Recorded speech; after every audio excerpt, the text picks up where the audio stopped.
Welcome. Another great introduction video on our grounds and greenhouse. We want to thank Jenna McAuliffe for putting that together. Again, this time, Mike Fitzgerald, for those that don't know me, I'm your presenter today. I want to identify our crew. We have Jennifer Fleming in our sales office, who's our new director. I'll get back to that. Joe Barisi, our ongoing producer, and we are now operating with Switcher Studio today, and we hope you're going to enjoy the enhanced presentation that we're going to provide you today. And it'll also give you an opportunity to see all of the virtual content programs that we can provide you. We've been working very hard over the last couple of months in trying to re-identify our business, and we're working into virtual meetings and providing those services in the world that we live in today. Our video production team is August Turner and John Maranzana. And so our introduction today, we are in the flower room, beautiful space. And I want to thank Diane Tavishian from MyTech for giving us the inspiration to do this. And this is kind of a new generation of a program that we did about 18 months ago on campus with MyTech. For those that were able to be at that one, we're going to do some different plants today.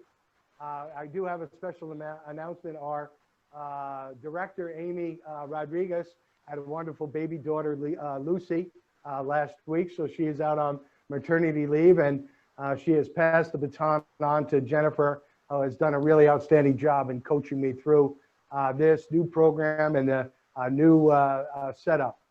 We are going to have questions at the end of the presentation.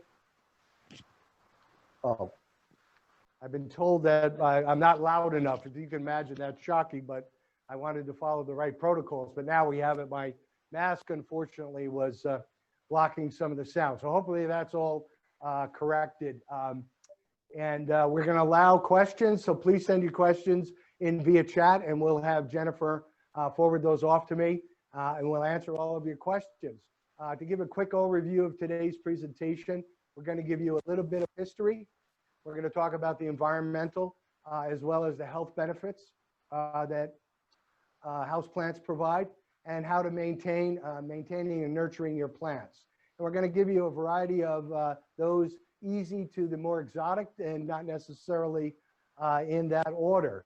And our theme today is the joy of houseplants, because it really is a joy. You can see the wonderful space that I'm in. I'm going to show you all of the plants. But houseplants is derived, it's been developed through agricultural farming. And it's emerged into an industry, and it's actually $47 billion today, if you could imagine that. And probably even growing a lot more under the current circumstances. But our homes provide a wonderful, suitable environment for our houseplants. But it nurtures our spirit and helps us in our creativity. And as you can see, I really enjoyed putting all of this together with our team. It was really a creative effort, a collective creative effort. And it's a great activity at home, especially now that we are spending more time at home under this current pandemic, and many of us are working full-time at home.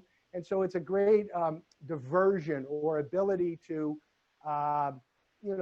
work out your work day, is take a break in the morning or midday or the afternoon, and work with your plants, do some watering, fertilizing, whatever it may be, or do some research and find some new plants that you want to challenge. Tremendous amount of information out there today. The house plants, I want to show you the flower room, which you're going to see a picture of our ceiling, which we're very proud of what we were able to accomplish with that. That was a major project a number of years back. For those that were able to see episode 2 of Life at the Endicott House, went into a lot of detail. It's a project we took quite a long time to find the appropriate painter for it. But as you can see, it's just a wonderful, wonderful space, wonderful job, and it is a wonderful space. And this is an area where the Endicotts would have their non-formal meals, predominantly breakfast and lunch. You can imagine it has a southwestern exposure and southeastern exposure, excuse me. And so it's very, very good for the sunlight. You can imagine that today, some of the trees are quite larger than they were back in the Endicott era, but a beautiful space. I want to talk a little bit about when MIT took over. Andy Turcotte, who was our groundskeeper, retired about 6 years ago. He really embraced this opportunity of this space and went out and selected a lot of house plants and plants to grow in here. And he used to change it 4 to 6 times a year throughout the seasons and really put a lot of effort. And then Tom Willard, who's taken over, I'll talk a little bit about Tom in a couple of moments. He's done a great job. And our opportunity is we can move plants from here to our greenhouse.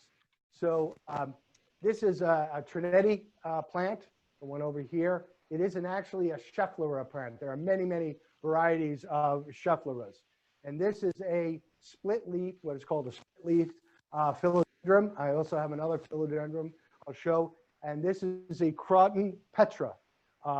Interesting thing about this plant is it grows, it has a lot of color. That's why we really like it. It gives some good counterbalance to your greens. And it has a variety, comes in reds and yellows. I just found out in my research that there's also a thin leaf Petra. It's absolutely beautiful. It's actually been done to be out in outdoor landscaping. I don't know if it could survive outdoors in this climate for a long period of time, but this plant gets direct sunlight. It grows quite tall. And so what we will explain is on many of your tall plants, you will want to use a heavy planter. This is a terracotta planter that we had from the greenhouse. So that would be planted in there. If it was in your home, we use the plastic because as they grow, we change our pots and we move them throughout the facility from the greenhouse to the various buildings that we have. So it gets a little, when you're moving the terracottas a lot, it doesn't give you a great advantage. We have also a couple of palm trees here. I'll take a little sidebar. We had wonderful palm trees. I'll talk about it at home when we get into pests. Some decoratives. We have another Schefflera here. And we also have our trademark plant, the jade plant. We have a rubber plant. And as you can see, this rubber plant is growing beyond. It's not in the terracotta base. There's actually a planter inside that, but this is ready to be transplanted. Another jade. We have a wonderful snake plant, which is called the mother-in-law's tongue. I don't want to get into discussions on that. But we have a hanging philodendron here. These philodendrons we adorn in our terrace throughout the summer season.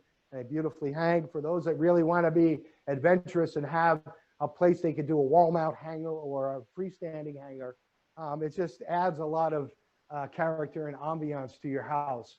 And we also have a dish garden for those that want to really get into experimenting, is making their own garden with a variety of plants, and you can experiment. These are sold in a lot of garden centers in stores, but it's absolutely beautiful. It could be a centerpiece. It could be something that adorns, with the right lighting, your kitchen area, dining area. It's a beautiful, beautiful plant. We actually showed that off at the last show. And so I want to talk specifically about house plants. The plants breathe in carbon dioxide and they release oxygen. A great balance for us humans because we breathe in oxygen and give off carbon dioxide. So it's a great relationship. And they also clean the air from pollutants. That's one thing that a lot of doctors and research that I did for the last presentation really talked a lot about. And it also helps deter illness, therefore. And it also boosts healing, both from a kind of a medicinal, but also spiritual, or how you feel better about things. And I feel that it helps us live a better life. And in the earlier production, I talked to the staff. I said I wanted to, if I was going to be here late tonight, set up a table here all by myself and have a wonderful dinner in this wonderful space. And again, you can see it just really enhances your life and it enhances your space. Important factors I'm going to go over with, I believe it's 7 plants I'm going to demonstrate today, is lighting, direct to indirect lighting, soils, sandy soils, which prefer sandy soils, which prefer a more moist soil when you use vermiculite, containers, and proper drainage, watering, plants. Some plants like it very moist, some plants like it very dry. Fertilizing, using liquid fertilizers, water soluble to a stick or a permanent place in there. The temperature is always very important, and the climate that you have. And the appropriate soils is very important. And you also want to talk about potting, okay? So when you look at potting, here's a couple of terracotta pots that we've had in our greenhouse. The beauty of a terracotta pot is it breathes all the way around. And if you look at them also, when you talk about the actual, another little trick I'm going to show you. And actually our production person, John Maranzana, pointed out when we were making the preparation, this is a brand new terracotta, but it has for drainage, okay, a hole in the bottom. And that's, needed for a lot of your plants.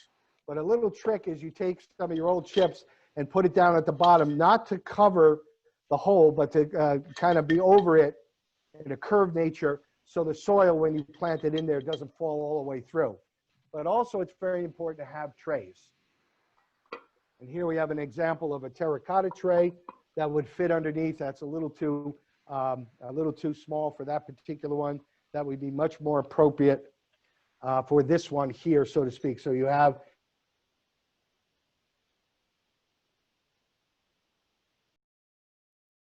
showed you the terracotta.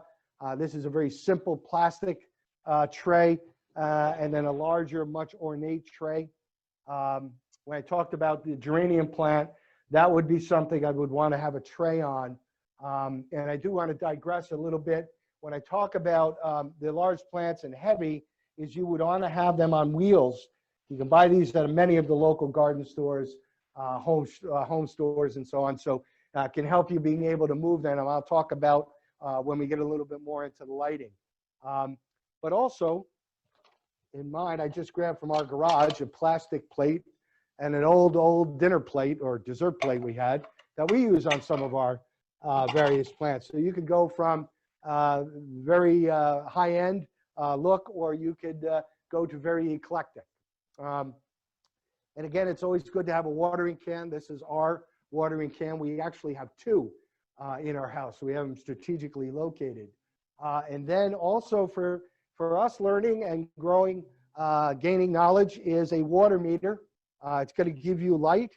It's also going to give you water meter and pH on this particular one. I use this one in my vegetable garden, especially with my tomato plants. When it gets in the hot summer season, you want to make sure that the soil is very moist. You don't want to water on top of the leaves and plants because it can create a fungus. And then also, you would want to have a spray bottle. Again, many of these plants, and I'll show you some of them, can be sprayed and they would absorb the moisture through their leaves. There are a few others that you do not want to. And then finally, unfortunately, we need to have pest traps. You can pick these up at any regular store. And what you would do is just peel off the outer piece here. Get this just right. Oh, I'm doing it backwards. That's why. Okay, so you'd place that in there, peel those off, and you would place that in there to attract the pests. I'll talk a little bit later, a little bit more about some of the pests. And again, on the maintenance of your plants, you want to cut away dead leaves. You want to remove weeds. If you can see one of the plants we have here, I'll just show you this plant because it's in a greenhouse. Naturally, it's going to get some weeds, and you want to pick those away because they're going to take moisture away from your plant. And when you prune them, on some of the plants that you will prune, you will want to make sure that you have sterile pruners. You can use a regular dish soap I finally clean it, but rinse it very, very thoroughly. You want to make sure you're very clean with that, because you can give bacteria and you can ruin your plant.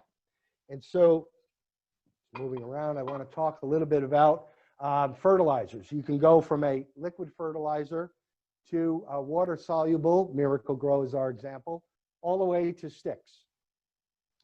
I described this before as you place sticks in and they will nurture the plant as you water each and every time. And when they turn white, they're done. The instructions are right there. So that's another way for us that want to, not be into a very, very heavy regimen. The next I want to talk about is, you're seeing some pictures, or have seen, is this houseplant book. The copyright on this book is the third year, 1963, so it's the 1960s book. It's actually from my wife's family. So you can see that, houseplants go way back. It's not something, very new. It's been around for a long time, and people have enjoyed that.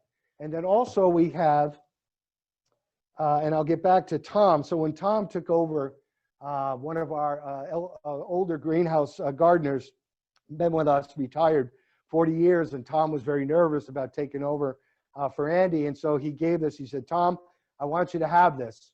He said, this is going to tell you all you need to know about houseplants, and you can use it as your guide.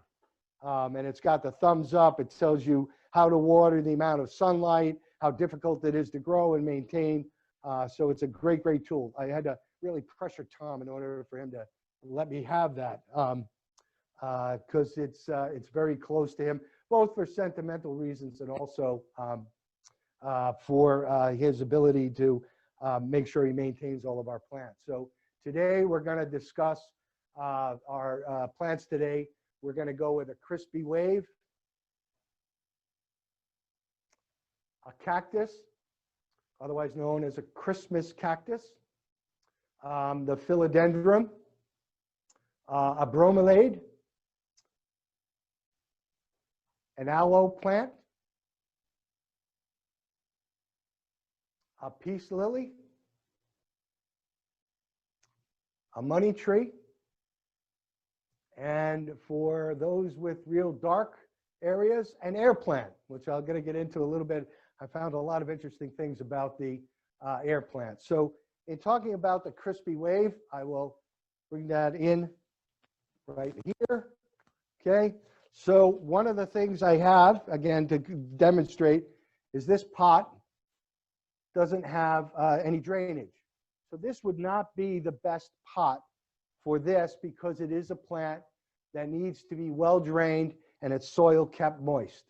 So not appropriate. So we would go into, and that's one of the challenges with terracotta, is sometimes so I would use this with this wonderful base here, okay? And I would take some of our soil, again, moist soil. You would want to have it with a vermiculite, and you see all the white that's in there. Vermiculite is wonderful for retaining moisture. I use this vermiculite in just about all of the areas of my garden, my vegetable garden, for plants, nurturing a lot of water. So especially the tomato plants, they love that. So you would take this plant, okay, and you can see that it's quite dry. So you would want to make it very moist. You would fill it around, okay. And again, with these small plants, you want to be, gentle, okay. A little bit more, okay. And you fill around the side, okay. So again, and that plant is going to grow quite a bit in that space, and then you could replant it again. So that is an example of replanting. So what I would have to do there is you'd want to get this plant very moist and water it, okay? So again, I would water into the soil. So I have that long nozzle on that.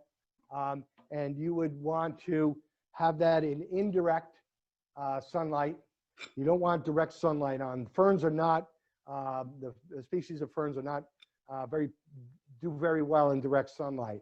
I want to keep this at about a 70 to 80 degrees. So if you have a very, very cold house, may not be the appropriate plant for you. But this one, you would want to fertilize once a month, and you would use this plant food. So this one would be a general plant, because I have 3 different. So you would fertilize with this once per month, and you have a wonderful, wonderful plant. Again, it is a fern in the fern family, but it's quite petite, and it's quite a unique plant. And then next is our cactus, or otherwise known as the Christmas cactus. And the reason probably how it got its name is because it does flower. It is not a cactus. It is really a succulent plant. And it originated in the tropics. And being a flowering plant, how do you get this plant to flower? So what you would have to do at about this time of year, you would cover it for 12 hours of daylight. So pretty much total darkness, because I think the sun around here, daylight is at about 12 hours because we're past the equinox. And so you do that for 4 to 5 weeks until little buds appear on there, and then you can bring it back to getting its light. This is a plant that likes sandy soil and dry. So this one, as I'm feeling it now, has a little bit of moisture in it, so I wouldn't want to water that for probably another 4 to 5 days based on that. This you would also fertilize once per month, and I would use a general fertilizer on that. And you would want to avoid temperature fluctuation with this one.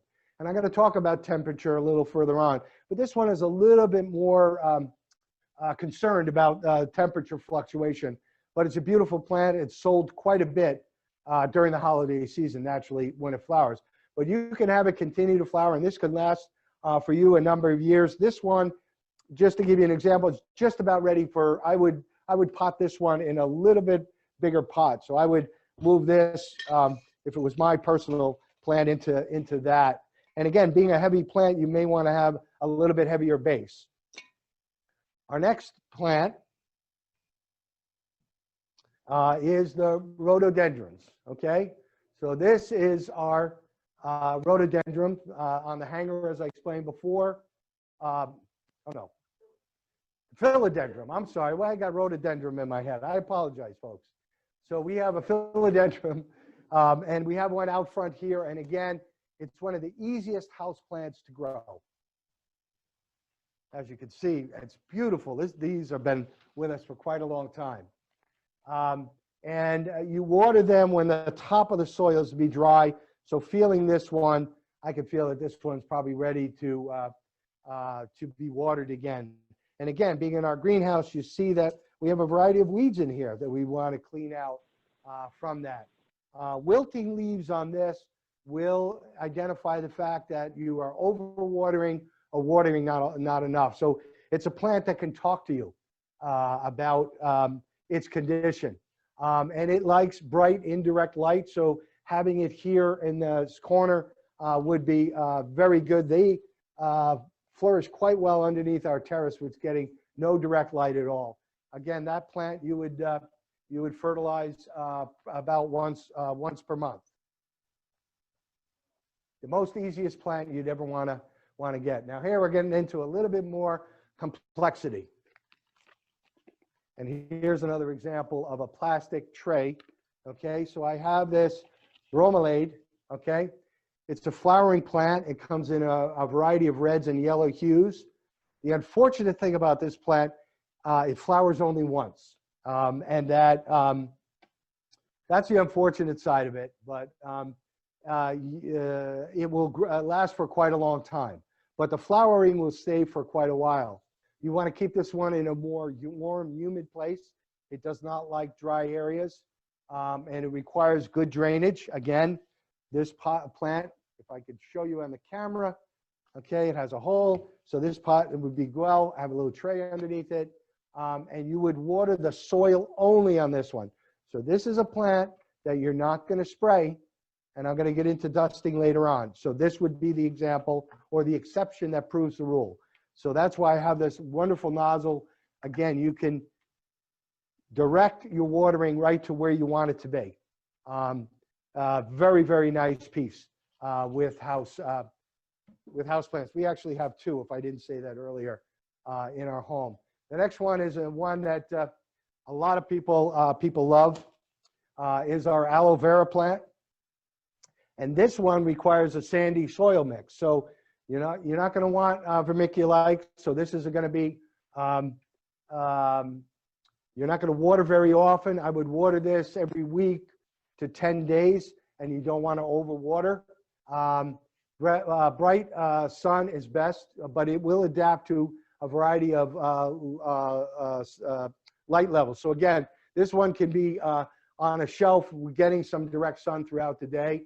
And this has been cultivated for agricultural and medicinal purposes, as we all know. I know that some people I know cut a piece of that off, and when they get a burn or a cut, they will rub the aloe vera plant on it, and it will help in the healing. It also cools down from those burns.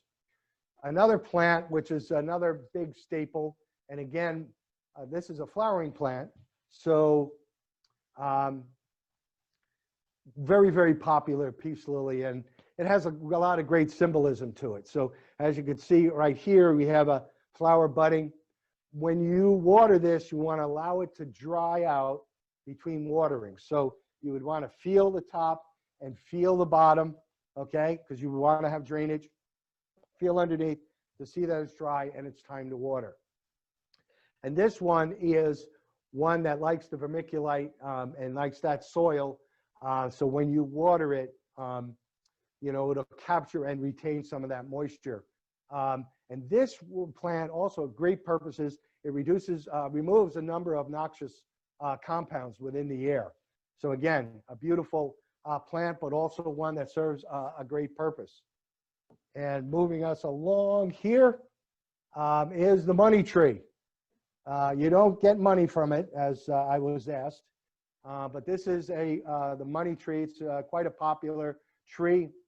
You want indirect light, no exposure to sun. You'll burn the leaves very quickly.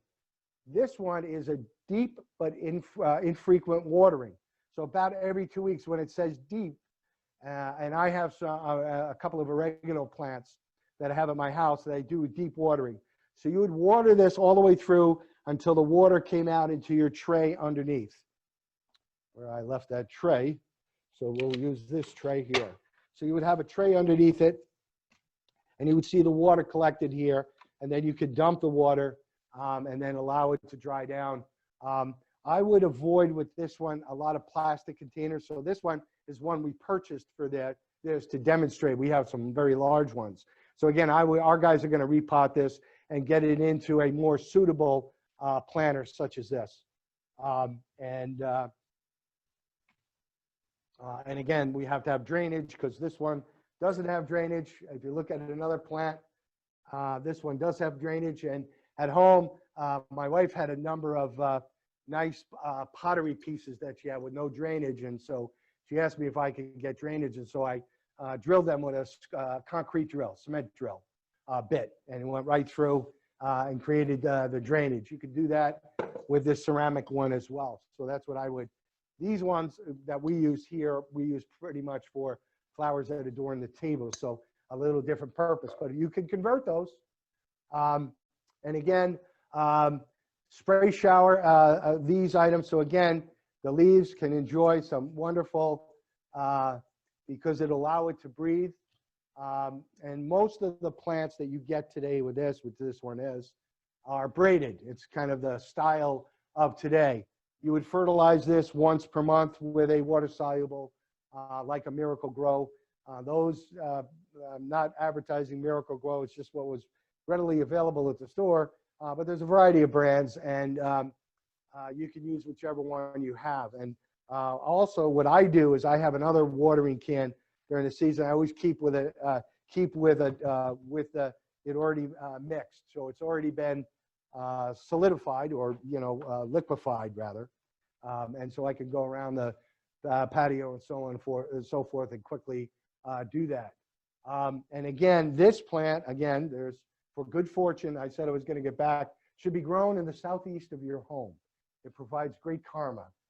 That's what I was told in my various research. So It was quite interesting. So the next plant we have, and this is, excuse me, one that we get a lot of interesting, not about the plant, but many folks at MIT throughout the years and talking with Jennifer Fleming and understanding, you know, you guys at the Endicott House are all experts at gardening, grounds and all that. And I need a plant that I can grow with a minimal or no light. Okay.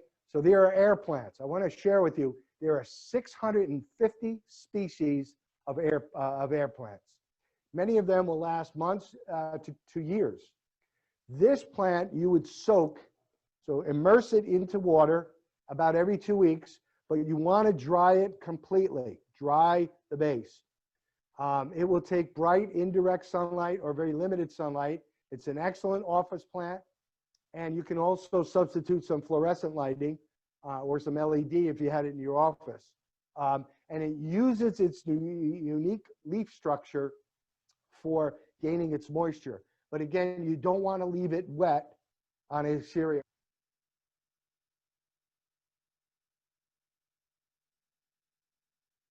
Problem, but that's quite a unique, and we actually have staff that are jockeying to try to see who gets that one at the end of the day, because usually when we do these live, we give out our plants to the guests that participated at. But just on some quick tips as we move. Closing, you want to inspect your plants before bringing them indoors. Many of these plants in the summer can go out in your back deck, your patio, terrace, or whatever you may have. Again, I go back to the geraniums. Geraniums, just a wonderful, wonderful plant. But when you bring them indoors, or more importantly, when you go to the garden center or greenhouse, you want to shake that plant up, okay, and look for bugs. And if there's bugs, there's a lot of bugs in garden centers and places like that. So you want to get rid of the bugs. And I said I was going to talk about, we had at home in our kitchen these lovely palm trees that were probably about 30 years old, the big, large planters. It was beautiful. And we got some bugs on them, and we tried everything and spraying and all kinds of stuff. We couldn't get rid of them. We finally found on the internet a way to take them out and give them a pop with the frost, and it would kill all the bugs, but quickly bring them back in. Don't leave them out for a long period of time. We trimmed them all back, and they are coming back. They were actually, when they're out there full, they were taller than I am. They were over 6 feet tall in our room. Actually, beautiful, beautiful plants. So again, you got to be careful of bugs, and especially bringing new plants in. You don't want to have them impact all of the plants you've been working on for all these years. Also understand that new plants, when you bring those in, when we replant that, bring them to the greenhouse, some of those leaves are going to fall off. That's to be expected, but you want to look at, you know, if you're having a real serious problem or a lot, you got to look at fertilizer, you got to look at the moisture levels, really what's appropriate for your plant. And also you want to avoid placing your indoor plants where your temperature in your house fluctuates. The example I use is people have told me, oh, I have these beautiful plants at my front entrance, but in the wintertime, they start to die off. They get all wilted and everything. Well, of course, because you open up your front door and your foyer and you're going from 70 degrees or 68 degrees to about 40 degrees, and the plants are going into shock. So it's important to keep them in non-highly fluctuating temperature areas. And also remember the sensitivity of your particular plant. And remember the type of heating system that you have. We have steam heat here, and it is good in nurturing, but over time, it's very dry. So you want to bring some humidity back into your plants. Hydronics is probably the most balanced heating system. That would be baseball or radiators. Forced air heating system, a lot of homes have because of the air conditioning. You don't want this placed underneath the feed of your system or above the draw. So you're going to, where you have the feed or return of your system. But also in forced air homes, you're going to see a lot more dust. So again, you want to get the dust off your plants because your plants are breathing organisms. Okay, most of the plants you could spray, as I said again, with the little spray, and you can wipe them down. The bromelade, you would not. You would want to lightly dust that off to keep the dust away because it's going to inhibit its growth. And then humidity is important. I know many of us have humidifiers in our homes in the wintertime because most of our houses in this climate get cold, so they're very helpful for your plants as well. But a lot of these plants you can, as I said at the last presentation, which I got a lot of laughs on, was you can give them a shower. Ferns love a shower.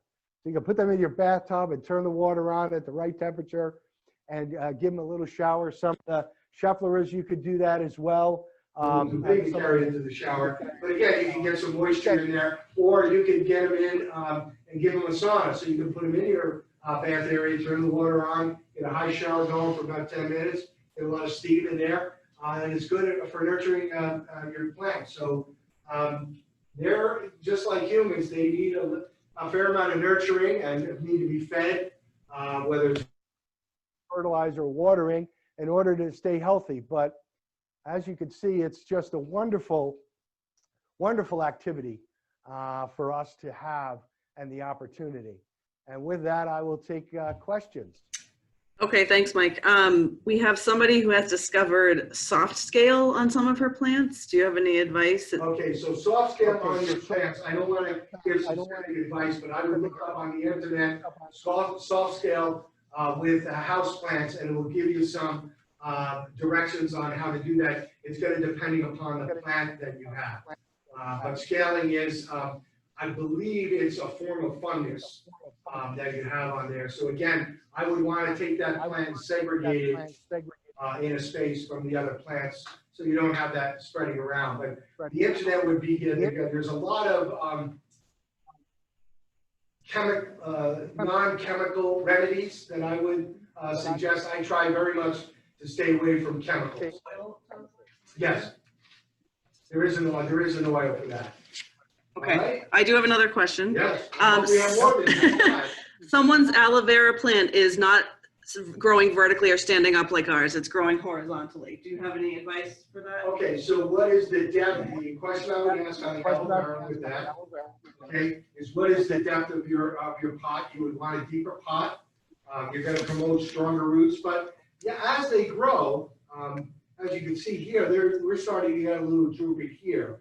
And you may want to get a planter that has a little bit more of a shoulder, as they call it, sleeve on the side to hold it up. But that's the beauty of the plants are going to grow, and you can see the rubber plant here that's growing so tall that it's starting to go over. These are heavier type plants. Alrighty. What about aphids? Prevent and remove them? Aphids, I may be saying that wrong. what? I may be saying that Aphids, wrong. I believe that's an insect or bug or Okay. something like that. So again, I would go to the internet and get those. Again, the advice that I got on that is if you can, get it out and give it a little shock of cold.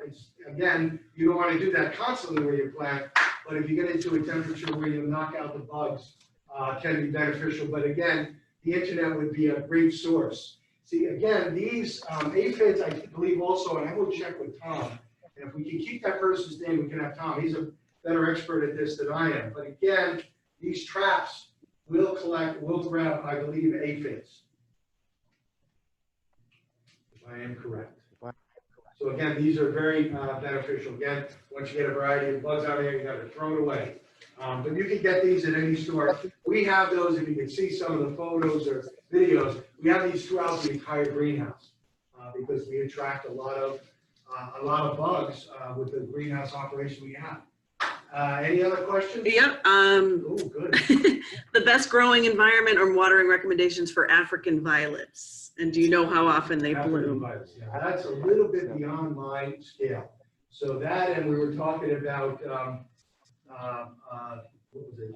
Other plants. Yeah, African violets. I would want to. Let's take that down and we'll get some information and get back to it, because that's not a plant that we have here. We do have orchids, but I leave those to the experts. Orchids are very sensitive, a great plant to grow. I think in the world of orchids, and probably African violets are the same, is either you have no success or you have great success.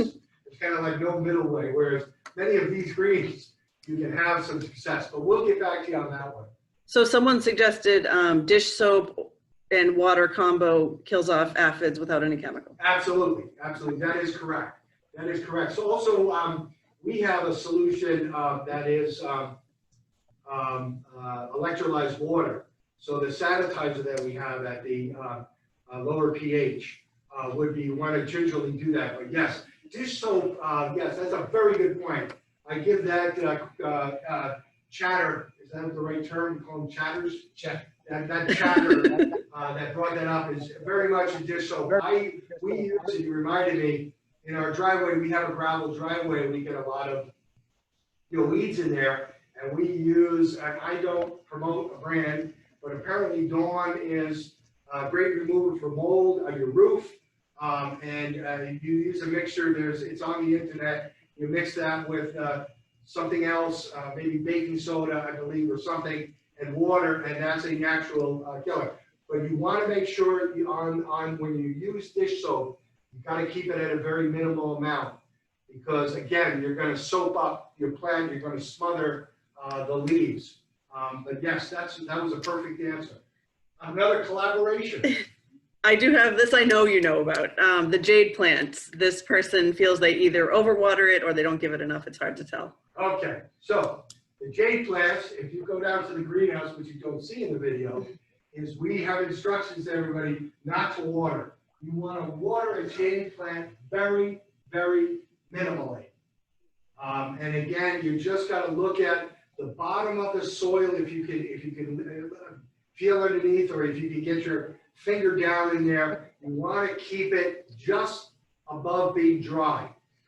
You will smother a jade plant very quickly by overwatering it. It'll just fall apart. We have probably right now about 50 jade plants in our greenhouse. And these jade plants are not the oldest. We have ones that date back to the mid to late 1960s that we have out on the property. They're big, huge planters. And actually, one of the jade plants, to tell you a funny story, is actually pushed through the clay pot. And so we had to figure out a way how to hoist that up, get it into another clay pot. But they're actually beautiful. They'll last many, many years. So this person is having trouble identifying her plant. It's saying that it's a jade. Are there maybe different kinds of jades that she could be? We can maybe have her send us a photo. Send her a photo. We'll get some research on that. By all means, we'll have to go back to Tom's dial, and because it even has orchids in here. So we'll find it and we'll help you out. That would be great. Okay, you may or may not know this one. This is multiple questions about pathos and snake plants. Just advice on caring for those. Okay, so the snake plant, again, this is a plant. I do have the notes on that. I don't have them in front of me, but we'll get those to the person. It's not an overly watered plant, but again, a snake plant, or as they call it, the mother-in-law's tongue. We'll get you some information. I just can't grab onto it right now, but we have a bunch of snake plants. They're absolutely beautiful. These are great for the entranceway as long as you keep it at the right temperature. Question. Yes, another. Let's see. Someone has some clippings. So succulent, wandering Jew, ivy, and peace lily. Advice for caring for and starting clippings from? Okay. Okay, you can. Many of these plants you can start from clippings. I would go to a good gardening center and get a growth hormone. And you would want one that's very water soluble. There are ones, I've had a very difficult time, my wife having very difficult times on the ones that you rub with the powder and then try to plant them. It's a really, I think you got to be on top of them all the time. But something that's water soluble. I am trying to, we had some work done at our house and we had a holly bush and the roofer knocked off a few of the leaves, and I'm trying to use a growth hormone and hopefully I can get some roots. But once you get a root extracted from there, you can get it into a plant. And again, you got to keep a very close eye on it and keep your, if a plant requiring good moist soil, you've got to keep it moist. You don't want to let it go dry because you want to generate those roots to keep on growing. One of the outdoor plants that is the easiest to propagate is a hydrangea. They are very, very easy. I learned this from my grandfather, as he used to take the leaf of his far out leaf of his hydrangea, bring it down, and he put soil over it, cover it with soil. And what will happen is over a period of time, it'll generate its own root, and then it will flower, and you can cut that out and replant it. So that's a very interesting one. And hydrangeas are beautiful.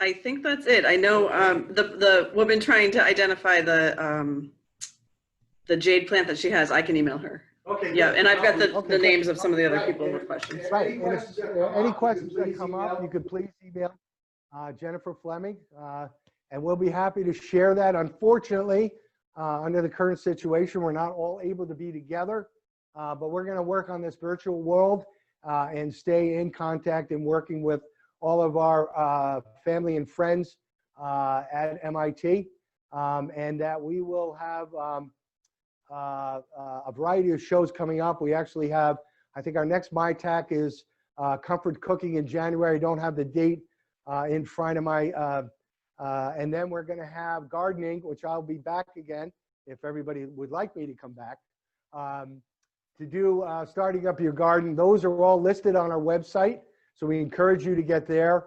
We do have a couple of other, we're going to have a, I don't want to spill the beans. We're working on a very big show with, who is that? Ed Sullivan. We have a really big show coming up that we're working on with Professor John Kosaki and our chef, executive chef, Eddie Serrato. And all of our programs have been posted on our website. So you're able to go back and refresh that or share that with other people. But we're very excited. I hope you enjoyed our expanded program and our multiple cameras.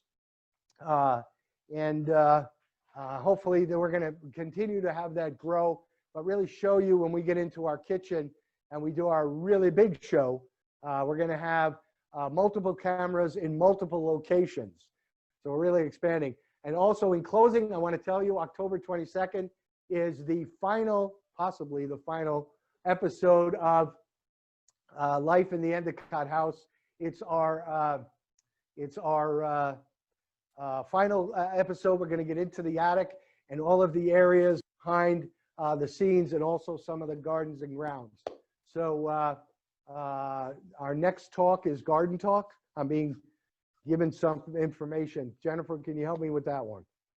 Garden Talk.